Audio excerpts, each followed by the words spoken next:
সবাই দেও গো।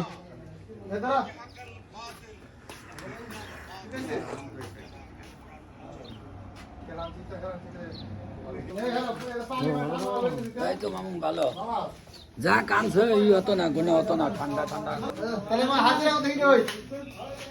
মনির করে খাওয়া দেন, সাব্বিটে খাওয়া দেন।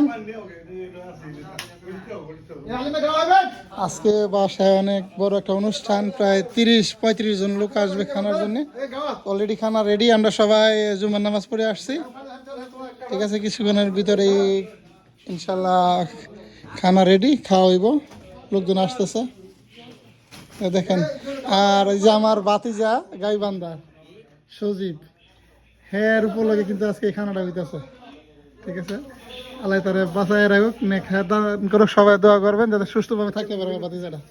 আর আমি এমনি তারা অনেক আদর করি। ঘটনা হয়েছে, আমি এক জায়গায় সফরে যাবো, রাত্রির আয়োজন ছিল, তো আমি দিনে চলে যাবো। এর জন্যে সে কী করছে, রাতের খানাটা বন্ধ করে জুম্বা নামাজের টাইমে খানাটা ফেলাইছে আমার জন্য শুধু। ঠিক আছে, এটা অনেক কিছু ভালোবাসা মানুষের।